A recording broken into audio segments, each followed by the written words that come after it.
Okay, on this we'll be doing two things, but the second one will be a consequence of the first one if it goes through. So the first is to put the question, which I will put the question, which is that the motion for agreement with the report of the Committee of the Whole House be amended by inserting the following words, subject to recommittal of clauses 23 and new clause 16S. Will as many as of that opinion say aye? Aye. Many as of a contrary opinion say nay? The ayes have it. It's not 16, it's 16s. There are so many 16s, sorry, I did not say 6. I said 16s. Yeah? Honorable members, it's 16s. There are a series of 16s. 16 with an S is 16s. That's what I just put the question. Yeah? Yes, I say 16 with an S there. All right?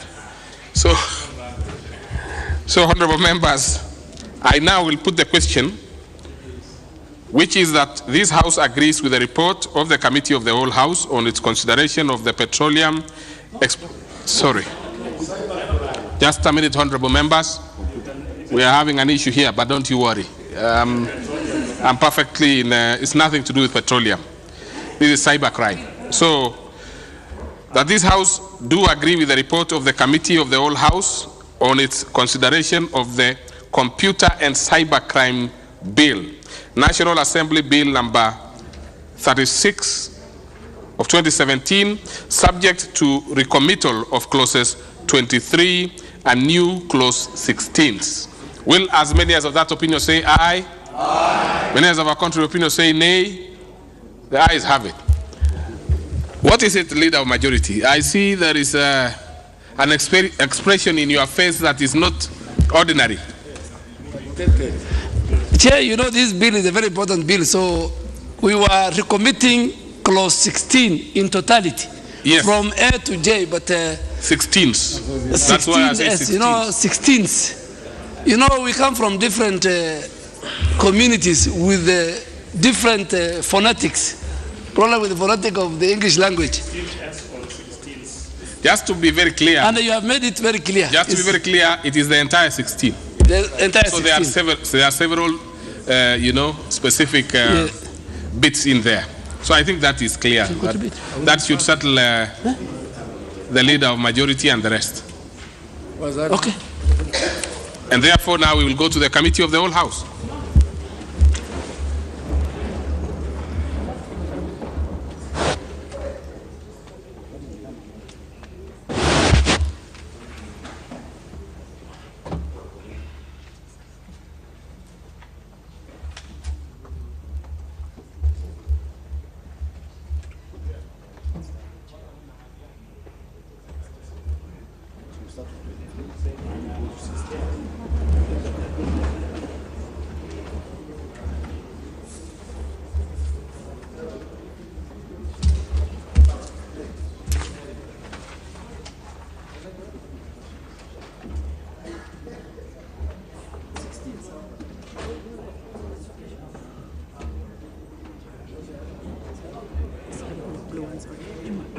Other members? Committee 23.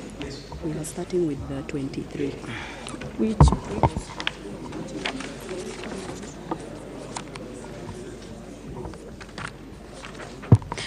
Other members, we are now in the Committee of the Whole House. We are still in the consideration of the Computer and Cyber Crimes Bill, National Assembly Bill number 36 of 2017. And we are starting with clause 23, sorry, committee, honorable members.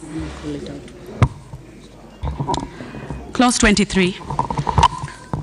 I propose a question which is that clause 23 be part of the bill. Majority Leader. What? Yes, Majority Leader. Chair, I move that clause 23 be amended as provided in the order paper, and of course just to insert a new subclause immediately after subclause 4. And the justification is that the clause as amended by the chairs left out the penalty applicable to the obstruction or misuse of powers of search and seizure. So it's very, very clear. We wanted to make sure that the penalties are found. So it's very, very clear. That's why after the chairs of the various, the chair of security and chair of ICT amended, we realized that we have left out the penalty applicable to obstruction or misuse of the powers of search or seizure.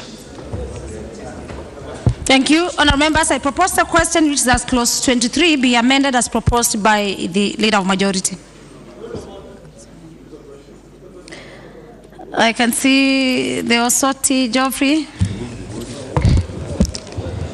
Madam Chair, I think the amendments as proposed by the Chair, Security Committee, is very retrogressive. I would propose that... Honourable, for your record, the clause amendment is by the Leader of Majority. Leader of Majority, Honourable Duale. Yes. I'm looking at, there are two amendments. Yeah. So, my proposal is this.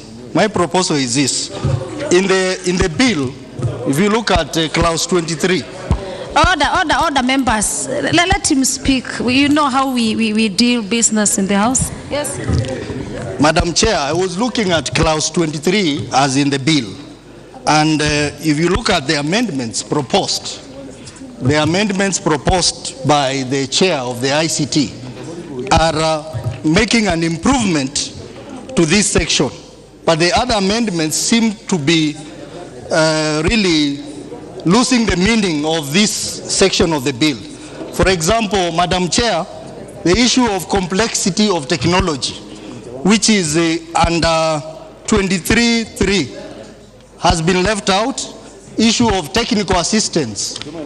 When you need technical assistance in the matters of seizure. Now, Honourable Osoti, I remember some of the amendments were dropped in the morning. In the morning they were dropped. The chair of ICT. Honourable Chair, I want to inform the member that all the amendments that were brought by the Department of ICT are there. What we are only discussing now is the additional amendment on obstruction. So it's just additional. All ours are in. You remember in the morning we wanted to drop that particular clause, but it's been recommitted. Thank you. Put the question. I put the question, if that is the mood of the House. Honourable members, I now put the question, which that clause 23 be amended as proposed by the chair. Will as many as are of this opinion say aye? As many as have contrary opinion say nay. The ayes have it. Honourable members, I put the question to the clause, which is at clause 23, as amended, be part of the bill. Will as many as are of this opinion say aye? And as many as have contrary opinion say nay. The ayes have it. Next. New clauses.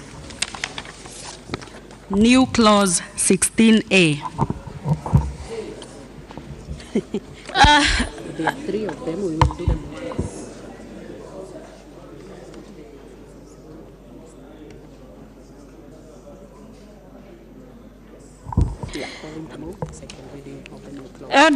We have three new clauses. We are going to start with the first new clause. The mover to move your new clause, Honourable Koinange, for the second reading.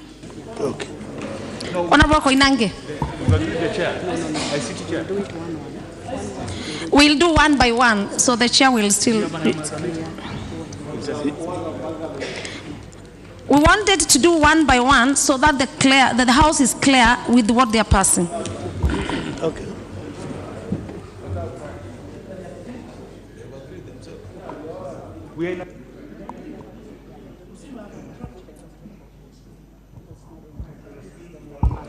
Yes.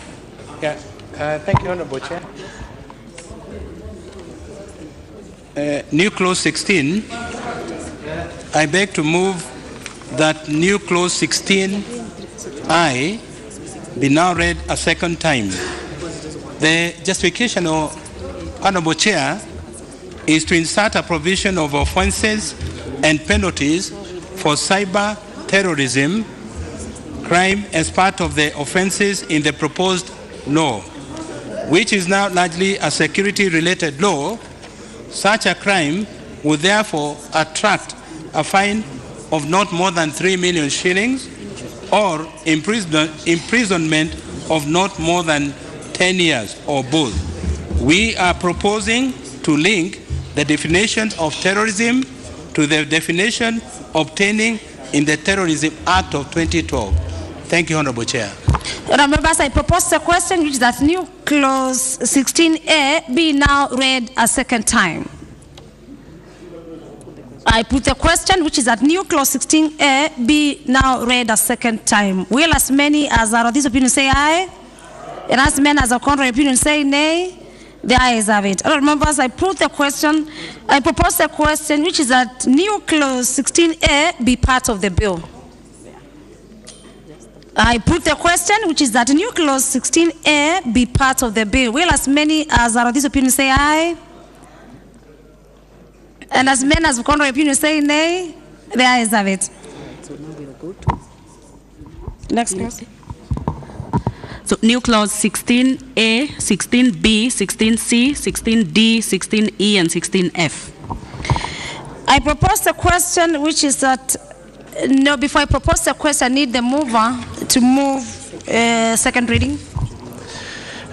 Honorable Chair, I stand to move that new clauses 16A, B, C, D, and F be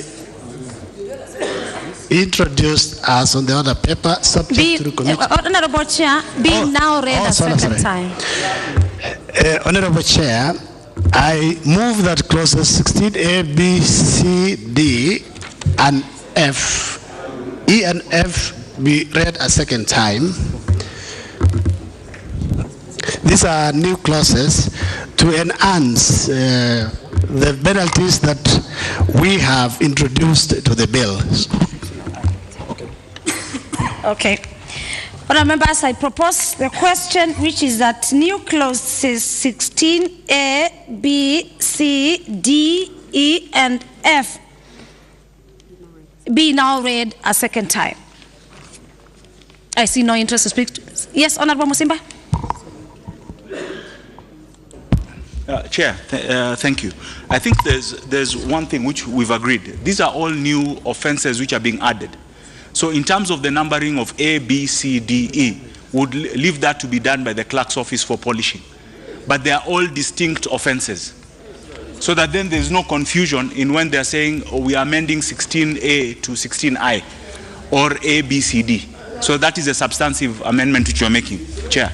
But all the offences by the ICT committee, by the Chair, Administration and Security, and myself are all new offences which you all agree upon. So I just wanted your guidance. Honorable Musimba, so are you saying you've in an agreement that... Yes. Are you dropping yours? No, I'm not dropping. They're all new, all of them. I'm in support of the amendments. You are consolidating all of them. Consolidating work has to be done by the clerk's office. Yes.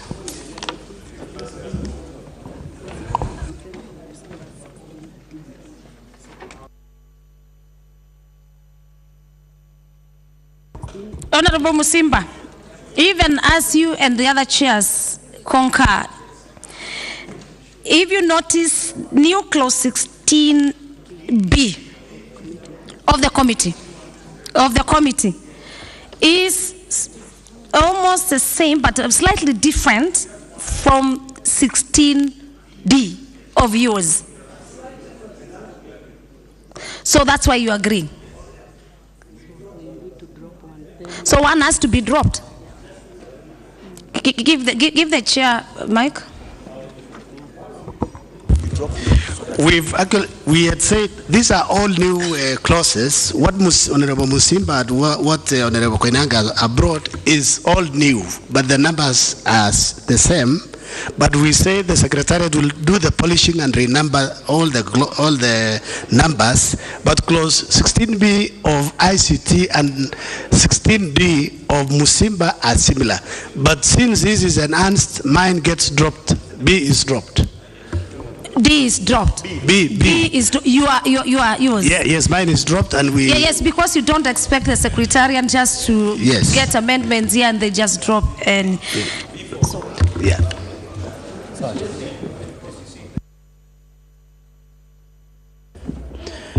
Chair, both Honorable Musimba and the Chair ICT must withdraw the statement. The Secretariat will do it. The Secretariat have no legislative powers in lawmaking. So you say you withdraw. Yeah, because we don't want to find tomorrow somebody go to court and says that in the Hansard that Secretariat were given certain functions. They have absolutely no powers. Correct. To make law. It's correct. The Honorable Chair, that's, yes, get into record. I'll sit down with Honorable Musimba and our team as members to polish.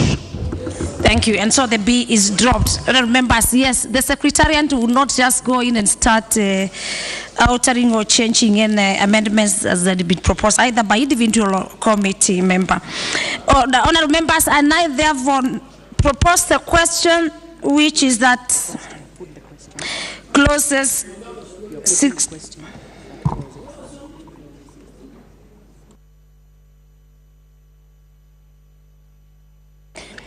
Now that you have dropped B, I put a question which is at clauses 16A, C, D, E, and F. Be now read a second time. I put the question which is at clauses 16A, C, D, E, and F. Be now read a second time. Will as many as are of this opinion say aye? And as many as have contrary opinion say nay? The ayes have it. I now propose the question which is that clauses 16A, C, D, E, and F be part of the bill. I see no interest to this, and thus I move to put the question which is that clauses 16, new clauses 16A, C, D, E, and F be part of the bill. Will as many as are of this opinion say aye? And as many as have contrary opinion say nay? The ayes have it. Next.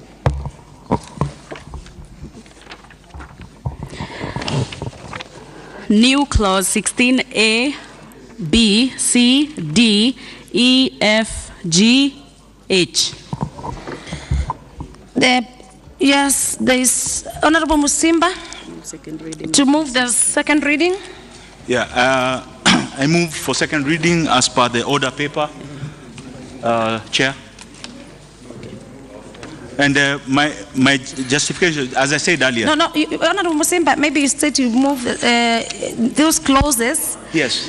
Be now read a second time. I move that the new clauses be read a second time. Which new clauses? 16A, my 16A, 16B, 16C, D, through, we have, through to F.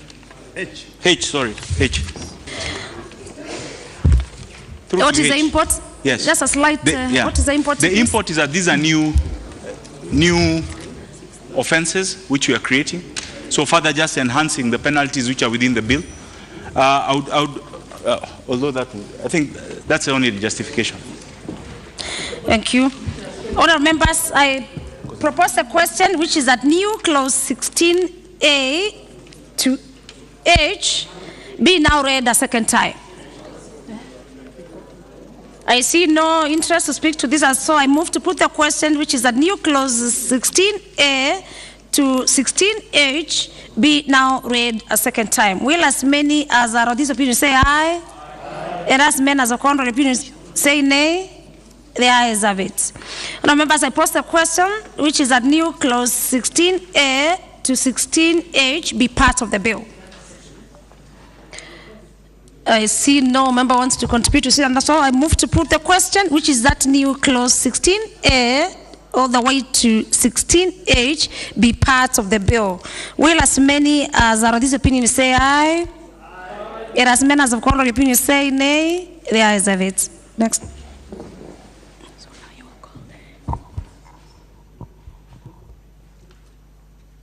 Honourable members, we are through with the recommittal. And so I call the mover to do reporting Honorable Chairperson, I beg to move that the committee do report to the House its consideration of the Computer and Cybercrime Bill, National Assembly Bill number 36 of 2017, and its approval thereof with amendments. Members, I put the question for reporting, which is that the committee do a report to the House its consideration of the Computer and Cybercrime National Assembly Bill number 36 of 2017 and its approval thereof with amendments. Will as many as are of this opinion say aye? And as many as of contrary opinion say nay? Members, the ayes have it.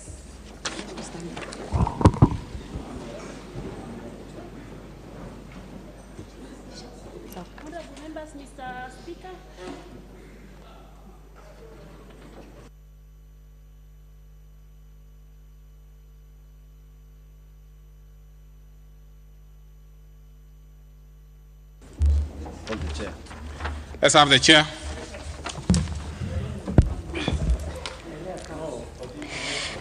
Honorable Speaker, I beg to report that the Committee of the Whole House has considered the Computer and Cybercrimes Bill, National Assembly Bill number 36 of 2017, and approved the same with amendments. Very well. Let's have the mover of the bill to move reporting. Agreement. Honorable Speaker, I beg to move that the House do agree with the committee in the said report. I request Honorable Chair of Security, Honorable Koinange, to second the motion for agreement with the report of the Committee of the Whole House. Honorable Speaker, I do second. Thank you. Very well. And I propose a question which is that the House do agree with the committee in the said report. Do we have members who want to speak to it? Yes. Okay. We'll start with is it the leader of majority? Mr. Speaker, today is a very important day in the history of Kenya. Very, very important day. There are people who acted and behaved with impunity. But this law will deal with them upon assent. And we don't really want to ask the Legal Department of Parliament to prepare the vellums as quickly as possible, that the President can assent to that law latest by Tuesday before he comes to make his address of the nation. Speaker, this bill will deal with those who create fake news. This bill will deal with those who use technology in the wrong way, like what happened to the Deputy Governor of Kirinyaga. This bill will deal with those guys who made people die 10 times when they are still alive. This law will deal with all the fraud that is taking place in the financial sector. This bill will deal with all those who use technology to radicalize, to recruit our youngsters into terrorism. And I'm sure the famous bloggers and users are watching me. You have 3 or 4 days to do whatever you want to do before the law comes into effect. Speaker, we want the social media to be used very responsibly. The social media is a very integral part of the society when it is used. And Mr. Speaker, the Constitution is very, very clear. Clause 46 be amended as proposed by the Chair. I now put the question that Clause 46 be amended as proposed by the Chair. Will as many as of that opinion say aye? Will as many as of a contrary opinion say nay? The ayes have it. I now put the question that Clause 46 as amended be part of the bill. Will as many as of that opinion say aye? Will as many as of a contrary opinion say nay? The ayes have it. New clauses 3A, 3B, 3C, 3D, 3E, 3F, 3G, 3H, 3I, 3J.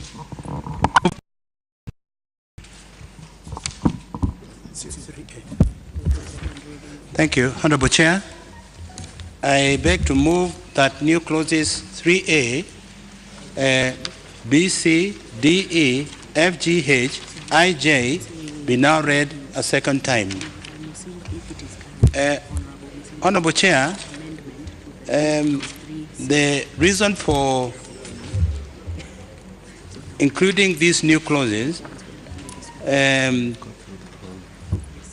It called for the Computer and Cybercrimes Coordination Committee to the committee functions in law to provide for the Secretariat, to provide for its reporting, to provide for the protection of critical information, infrastructure, to provide for information and sharing between public and private entities, and for auditing of critical information infrastructure to ensure compliance.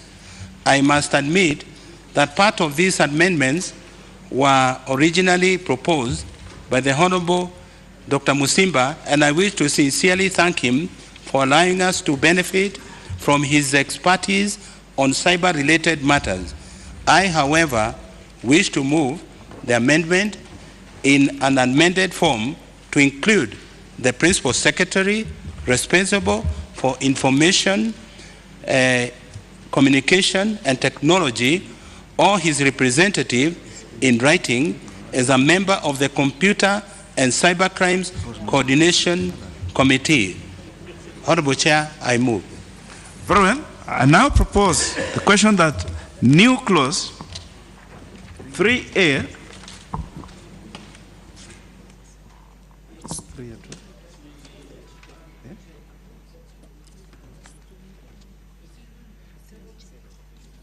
Three A, 3B, 3C, 3D, 3E, 3F, 3G, 3H, 3I, 3J be now read a second time. I see interest from the Honorable Sotsi. Mr. Speaker, Mr. Chair, the Committee on ICT had made some recommendations on this area.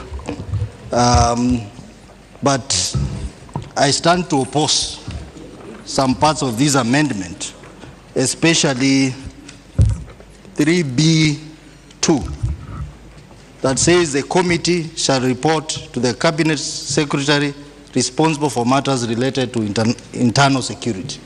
Mr. Speaker, this cybercrime bill is a very technical bill that requires a function of government that has the capacity to implement it. And in this case, Mr. Speaker, the ministry in charge of ICT has the capacity to implement matters related to cybercrime. Because at the moment, Mr. Chair, even the unit that is currently handling issues to do with the response to cybercrime is based at the Communication Authority. It is going to take us time to implement this bill if we are going to say the Ministry of Interior or Internal Security will be the implementing agency. Globally, the experience is that the issues to do with cybercrime are handled at multi-agency level, and this committee will handle that. But the technical ministry responsible for matters of cybercrime is the ministry in charge of ICT. So on that basis, Mr. Chair, I oppose that particular amendment. That is 3A Part 2. Thank you. Brian, I see interest from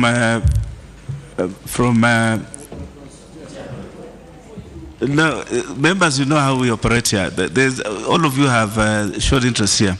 We shall have the Honorable Musimba. This is actually debate. This is a debate. So everybody is allowed to have an opinion. I thank you, Chair. And I've heard greatly what Honorable Sotsi has said. And I want the points that he has made are pertinent to the following level. CA is a regulator. And this is a coordination committee. And largely we are proposing prosecutions of offenses as relates to cybercrime. And that is why it is important to be at the security docket. Because, and it's, when you look at the functions, even within for that coordination committee, it's further reporting to NSAC, which is the National Security Advisory Council. Because Article 240 of the Constitution is clear as to who has the overall lead when it comes to issues security. You know, so they are the directing agents. And further, when you look at the composition of the committee, you have people like the Chief of Staff of the KDF, you have the IG of police.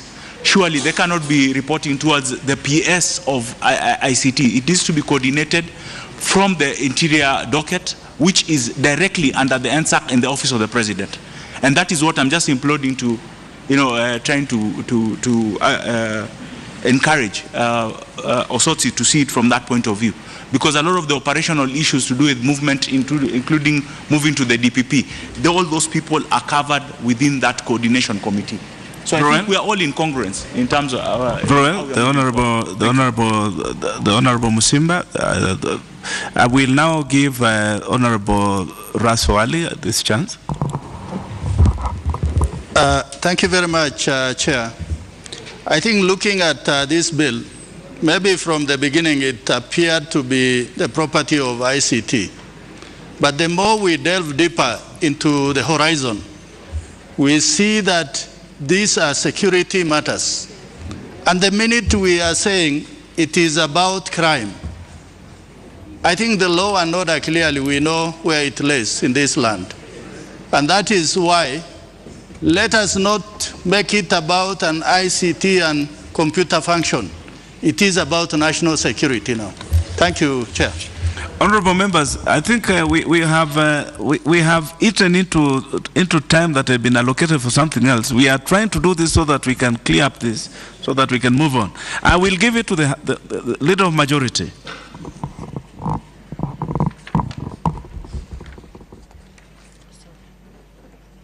Chair, from clause 3A to J, it talks about the committee, the Computer and Cyber Crimes Coordination Committee. And if you look at the membership, you even have the CDF there, you have the DPP, you have the AG, and if you look at that, in fact, in the best practice in other countries I have checked, it is under the National Security Council in most countries. And that is why Honorable Otsuchi will agree with us. It's only the coordination of that committee. The other aspect of the bill, and that's why we have, the chair has moved a further amendment and introduced the principal secretary in charge of ICT and CAK to be members. But because of the nature of the security and the PS internal security sits in NSAC, at times chairs on behalf of the president, we felt that that is the security aspect of it, and I think we agree with the chair. So Honorable Otsuchi, I think you will forgive us. It's only that coordination which we have moved it, and it's from best practice. In fact, we should have even stated it, that this committee reports to the NSAC. It's there. Fine, fine. Honorable members, allow me to give you this to decide one way or the other. I will now put the question that new clause 3A to 3J be now read a second time. Will as many as of that opinion say aye? Aye. Will as many as of a contrary opinion say nay? The ayes have it. I propose the question then, that new clause 3A to 3J be part of the bill. I put the question that new clause 3A to 3J be part of the bill. Will as many as of that opinion say aye? Aye. Will as many as of a contrary opinion say nay? The ayes have it. Now that we are still there, under 3A to 3J, there is a proposed further amendment to the new 3J that we have just, to the new clause 3A, 3C, that has been proposed by the Honorable Musimba. So the Honorable Musimba, I would like you now to prosecute. that proposed further amendment? 3C. Yes, to 3C. Page 426 of the order paper.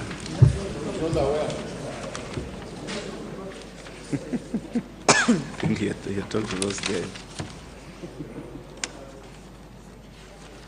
No, that is him. That is. It's taken care of? You're comfortable with it? Developer framework and whatever. This one. Yes. Then you may wish to deal with it either to drop it or because so, it's on the order paper. Yeah, it's on the order paper, but it's actually by member of Kiamba, Honorable Paul Konange. He's saying that the proposed amendment to the new clause. So it's just enhancing the functions, which is okay, really. It was your proposed amendment to the proposals by the chair for yes. Yes. So that is, it's just adding more functions. Adding. And I can still move it. Yes. I'll move that further amendment of new clause 3C be moved as in the order paper, Chair. Chair, the import of this is just to improve on the functions which are being deliberated by the coordination committee to say that develop a framework for training on prevention, detection, and mitigation of computer and cyber crimes and matters connected thereto. So it's that straightforward, yeah. Very well. I propose the question then that new clause 3C be amended as proposed by the Honorable Musimba. I now put the question, the Honorable Barire. We are really squeezed for time. Mr. Chair, allow me to support this amendment and say that one of the biggest challenges we have in this country when it comes to cyber crimes is our being able to prevent and detect and mitigate cybercrime before it happens. We're always having to deal with after the fact. So I think this particular new role is critical going forward. So I support. Very well. I will now put the question that new clause 3C be amended as proposed by the Honorable Musimba. Will as members of that opinion say aye? Aye. Will as members of our contrary opinion say nay? The ayes have it. I now put the question that new clause 3C as amended be part of the bill. Will as members of that opinion say aye? Will as members of our contrary opinion say nay? The ayes.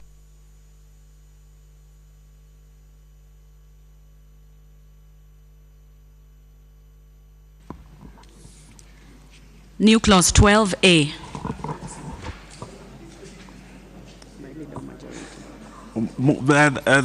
Leader of majority, this is yours.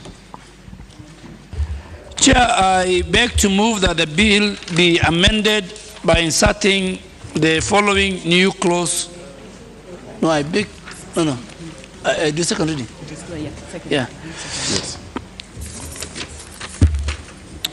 Chair, I beg to move that new clause 12A be now read a second time. I propose the question that new clause 12A be now read a second time. Chair, if you allow me to explain this. Chair, I looked for the word fake news in law and I couldn't get. There's nowhere in law that you will find fake news.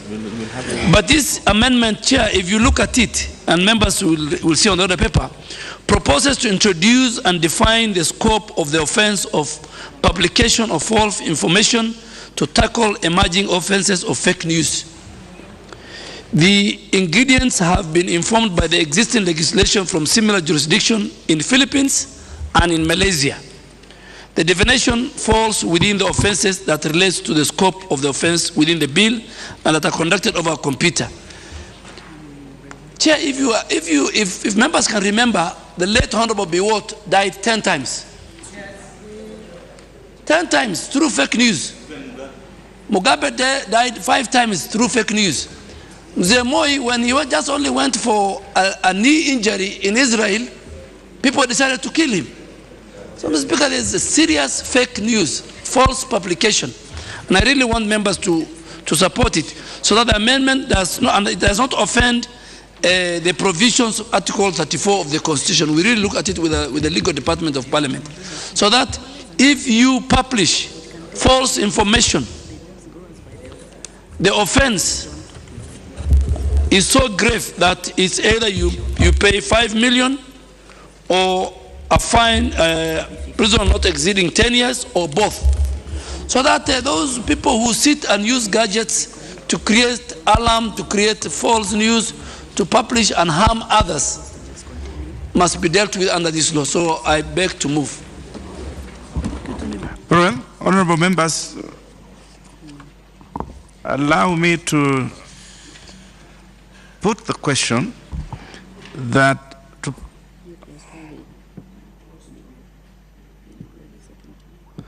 to put the question that new clause 12A be now read a second time. Will as many as of that opinion say aye? Will as many as of contrary opinion say nay? The ayes have it. I propose the question that new clause 12A be part of the bill. The Honorable Amunyenye. Thank you, Mr. Speaker. On this one, I must applaud the leader of majority. Mr. Speaker, Mr. Chairman, a person who knowingly publishes information that is false in print, broadcast, data, or over computer system. This, Mr. Chair, is something which we must deal with. And this law, this proposed new law, will help us to deal with misinformation, false reporting, and all kind of mischief that comes through this, Mr. Speaker.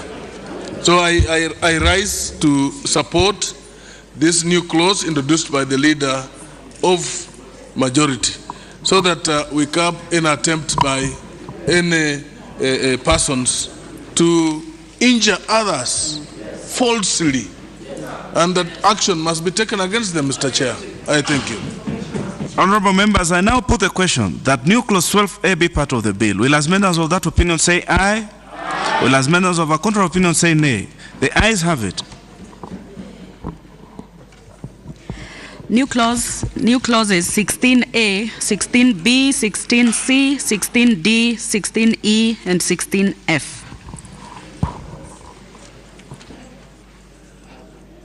Mover.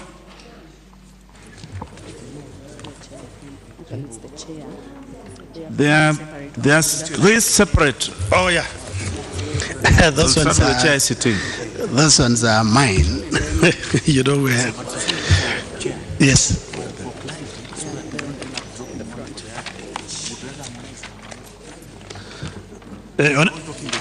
Honorable Chair, we are proposing as myself and Musimba and the Chair of National Security that all the 16, clause 16 from A up to the end, including mine and theirs, that they are moved together and then we contribute jointly. So, Honorable Chair, I move that... That is your proposal. Yes. I need to get the concurrence of the other proponent. Okay. The Chair for National Security. Yeah, we concur, Honorable Chair. Well, the Honorable Musimba. I concur, Chair. Very that well. we marry the language and dispense with it. So we shall consider all the proposed amendments together so that we move in a neat way. Okay. Very well. Chair ICT, proceed. Honorable Chair, I move that clause 16 be amended. These are new clauses. Be done as on the other paper. The bill, not the long title. The bill seeks to insert the following new clauses immediately after clause 16. Clause A, 16A. This is inducement to deliver electronic messages. A person who induces any person in charge of electronic devices to deliver any electronic messages not specifically meant for him commits an offense and is liable on conviction to a fine not exceeding 200,000 shillings or imprisonment for a term not exceeding 2 years or both. 16B, a person who intentionally hides or detains any electronic mail, message, electronic payment, credit, debit card which was found by a person or delivered to the person in error or which ought to have been delivered to another person commits an offense. Honorable Chair, this particular one, if you go to some jurisdictions, some countries, with your credit card, they don't need a PIN or a password. So basically, those who may get your credit card or even debit card can use it actually without ado. A person who unlawfully destroys or reports any electronic mail or processes through a media which money or information is being conveyed commits an offense and is liable on conviction to a fine not exceeding 200,000 shillings or imprisonment for a term not exceeding 2 years. 16D, C, I've already said C. D, a person who transfers, publishes, disseminates. This is a wrongful distribution of obscene or intimate images, like what Mheshimiwa Sangok was just telling us this morning, that some people can just post, can send you some photos that I've seen, and our children are experts in the IT. The moment they take your phone, they'll see many things. And the way. Chair, I'm sorry to interrupt you, but you are proceeding well. But because of time and because all these things are set out in the order paper. I just say as per the order paper, I move on the Chair. Unless a member has a very contrary view, so that we can. You can give the other chairs. Yes, so that they just concur with you, or yes, the chair. Chair for National Security. We concur. Very well. The Honorable Musimba? I concur as well. Very well. I will now propose the question that new clause 16A to 16H be now read a second time. And I put the question that new clause 16A to 16H be now read a second time. Will as many as of that opinion say aye? Will as many as of a contrary opinion say nay? The ayes have it. I propose the question that new clause 16A to 16H be part of the bill. I now put the question that new clause 16A to 16H be part of the bill. Will as many as of that opinion say aye? Will as many as of a contrary opinion say nay? The ayes have it.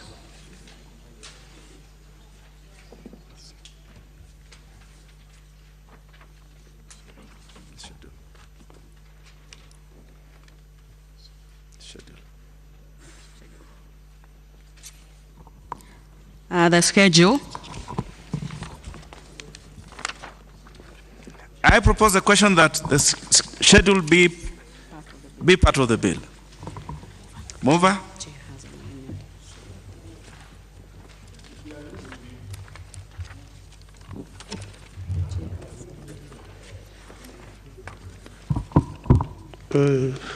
Schedule B.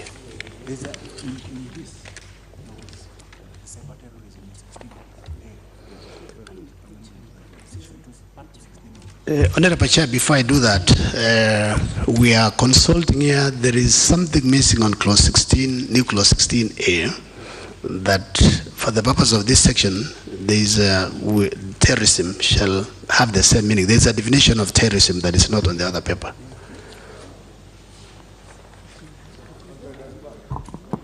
You would have to recommit. Cyber-terrorism.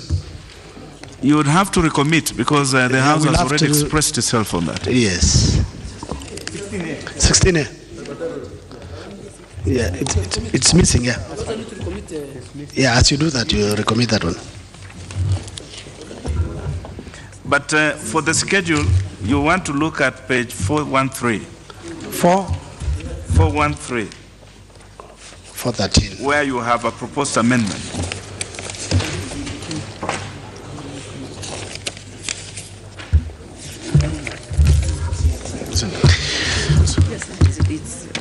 Honorable Speaker, Honorable Chair, I believe this schedule 2, the schedule, we had brought these amendments. The Honorable Leader Majority is going to do some recommittal on clause 23. Recommittal is in order, but yes. The business that you're dealing with, Chair, is the schedule.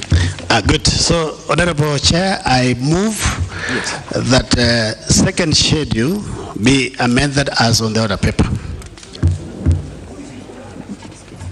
Very well. I now put the question that the schedule be amended as proposed by the chair ICT. Will as members of that opinion say aye? Will as members of a contrary opinion say nay? The ayes have it. I now put the question that the schedule as amended be part of the bill. Will as members of that opinion say aye? Will as members of a contrary opinion say nay? The ayes have it. Clause 2. I propose the question that clause 2 be part of the bill. The chair has an amendment. The Chair, you have an amendment to that? Clause 2. Thank you, Honorable Chair. I rise to ICT has one. I beg to move that the bill be amended in clause 2 as proposed in order paper. Honorable Chair, that clause 2 of the bill be amended as follows: by deleting the words information, communication, and technology and substituting, therefore, the words national security appearing under the definition of the words Cabinet Secretary. Honorable Chair, first, I want to say to honorable members, and most of us have already agreed, and the leader of majority have said, national security should be the vessel that will carry this particular bill. First, a simple reading of the long title reveals that the bill is billed to provide for offenses relating to computer system to enable timely and effective detection, investigation, and prosecution of computer cyber crimes. Honorable Chair, accordingly, timely and effective detection, investigation, prosecution of computer and cyber crimes cannot be spearheaded by a national security organs, such as National Police Service and the National Intelligence Service, both practically and under Article 239 of the Constitution.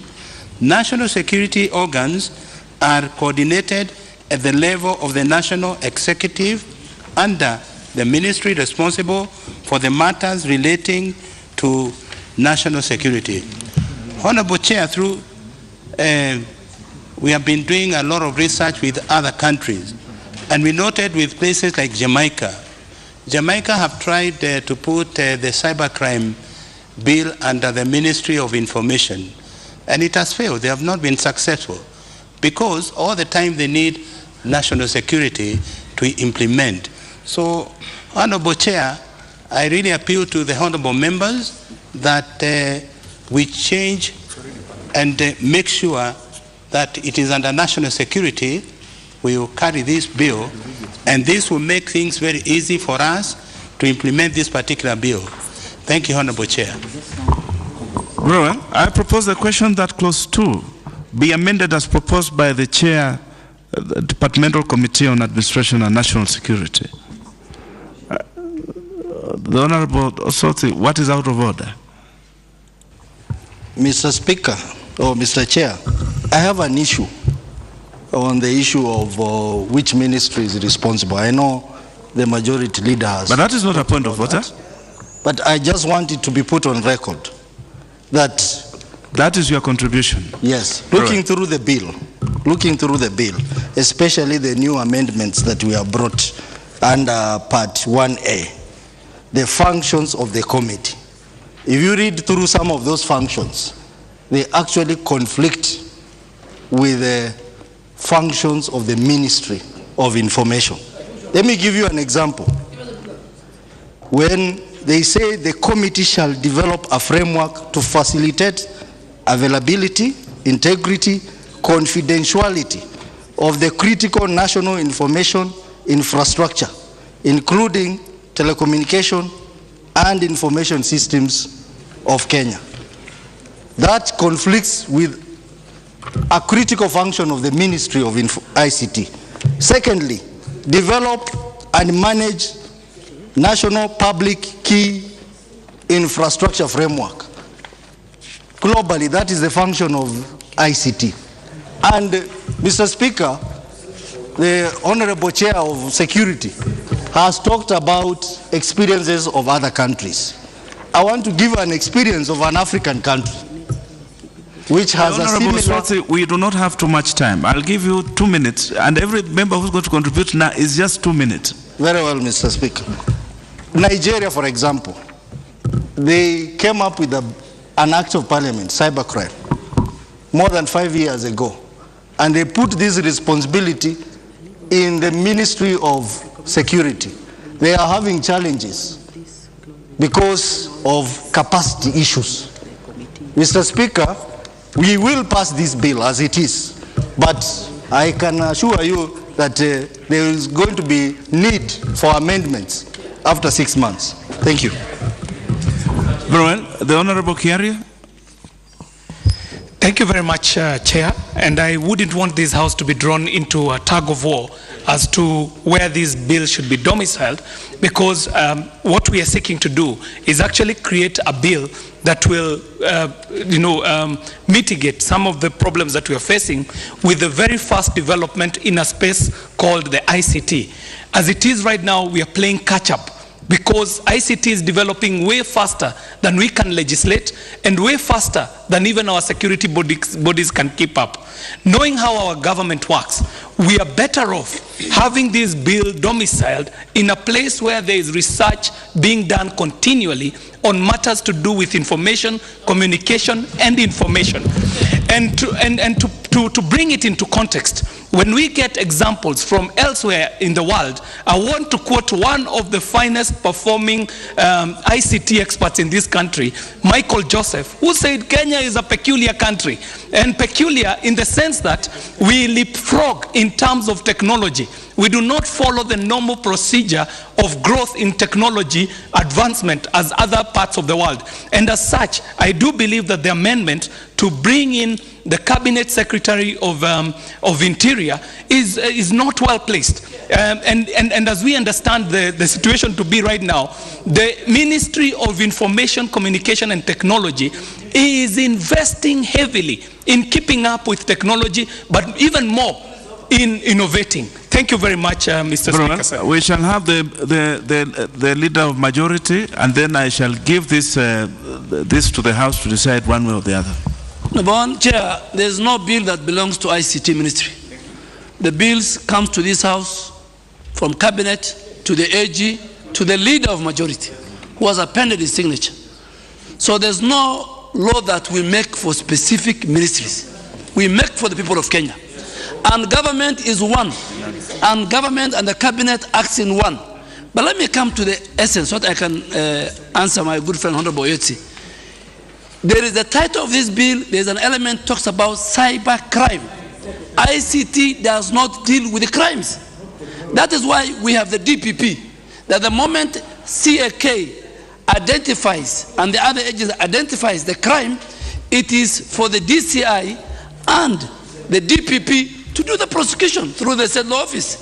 That's why we have the governor of Central Bank being a member of this committee. For that, he can represent the fraud that takes place in the financial sector. You can't have this bill without the governor of Central Bank. That's why you have the National Intelligence Service Director General. So this is a committee, and this committee is multi-sectoral, and you'll find it in many other bills that this House passed. We have in many other legislation that we have passed. So there's nothing peculiar this time.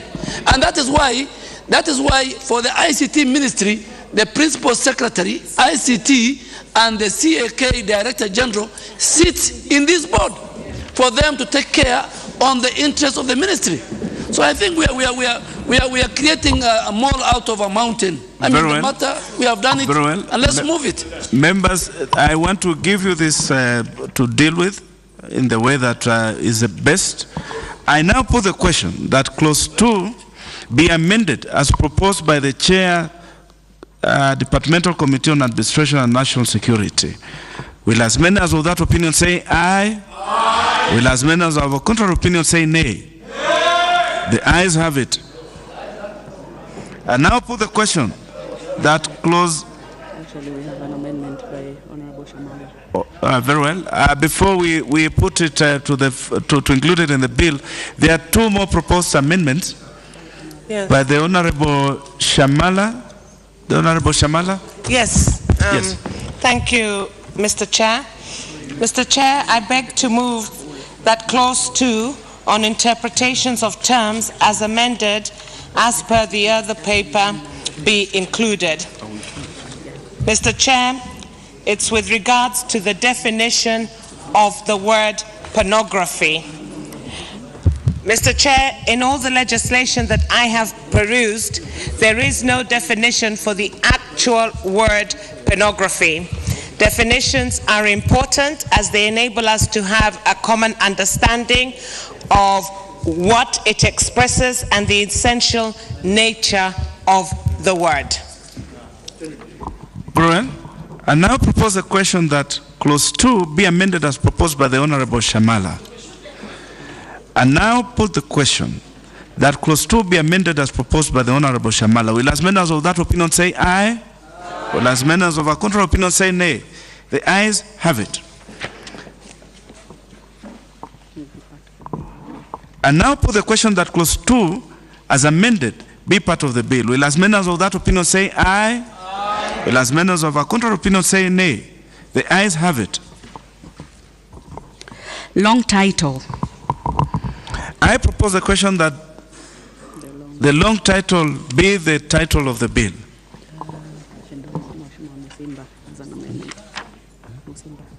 The Honorable Musimba.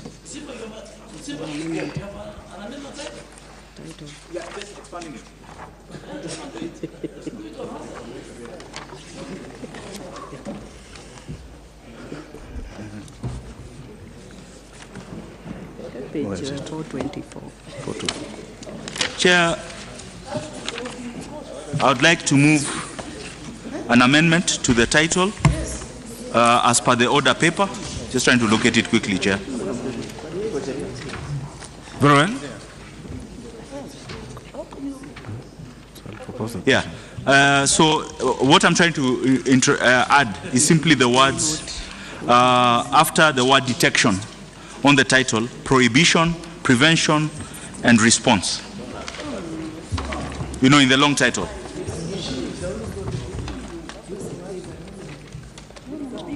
So that it will read, Chair.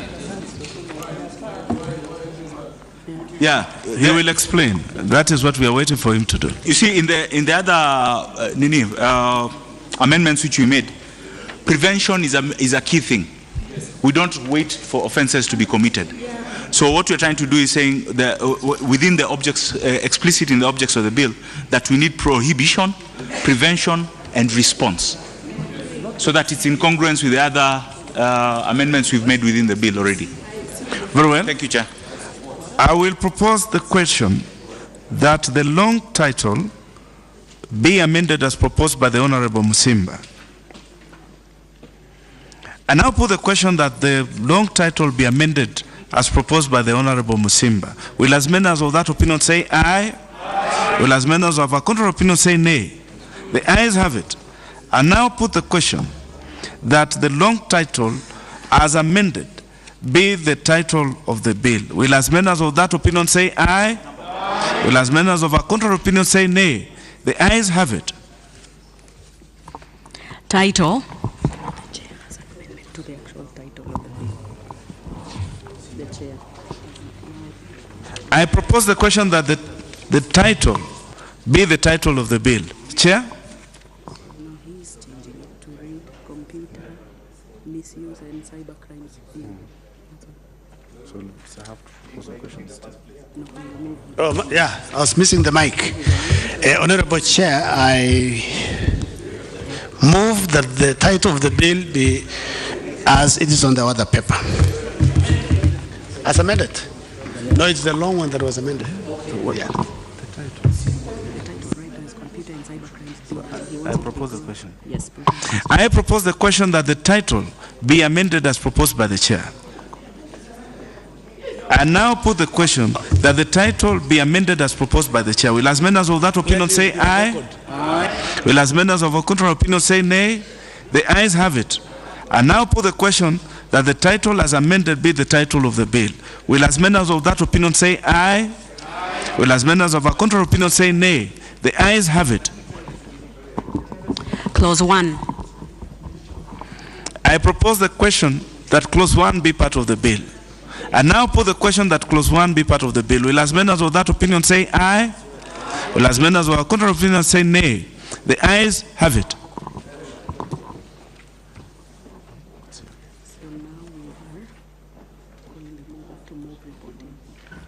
I will now call on the mover to move reporting.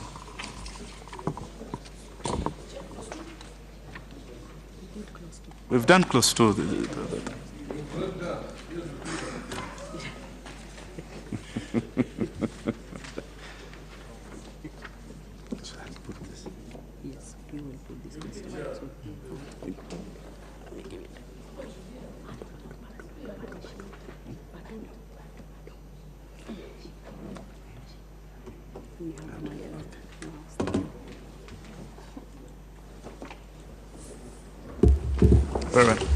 You have it. You have it later.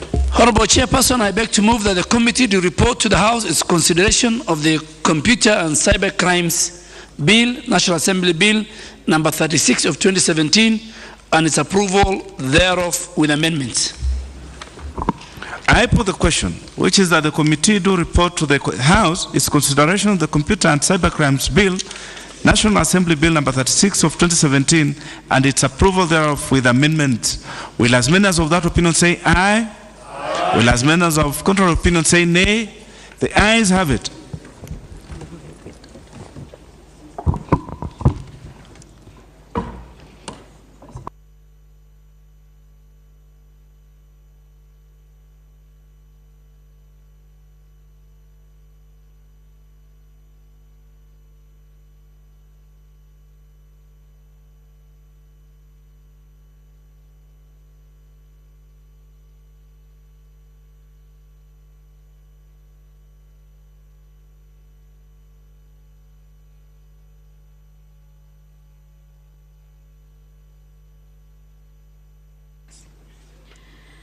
Order members, order members.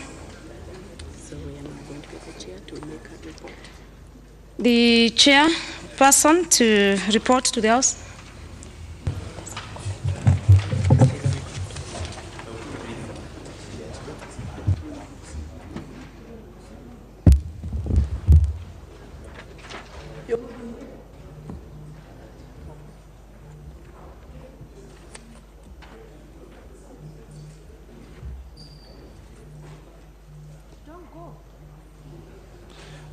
Honorable Speaker, I beg to report that the Committee of the Whole House has considered the Computer and Cyber Crimes Bill, National Assembly Bill number 36 of 2017, and approved the same with amendments.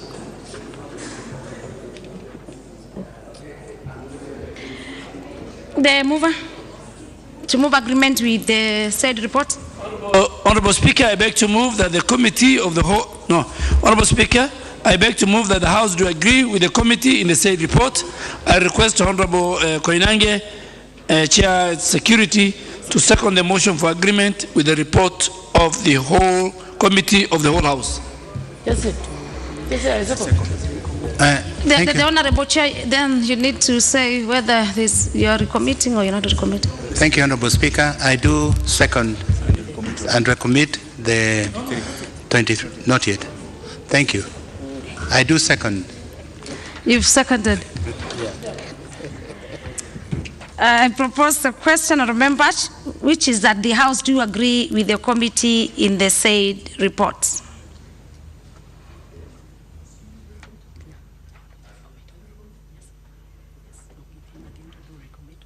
Honorable Leader of Majority. Honorable Speaker, I beg to move that the motion for agreement with the report of the Committee of the Whole House be amended by inserting the words subject to recommittal of clauses 23 and new clauses 16A to H.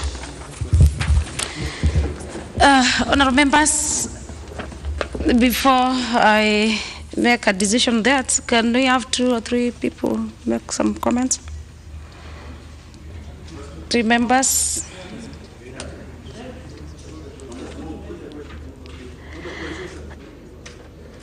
I have to confirm whether we have the number to put the question. Clerk?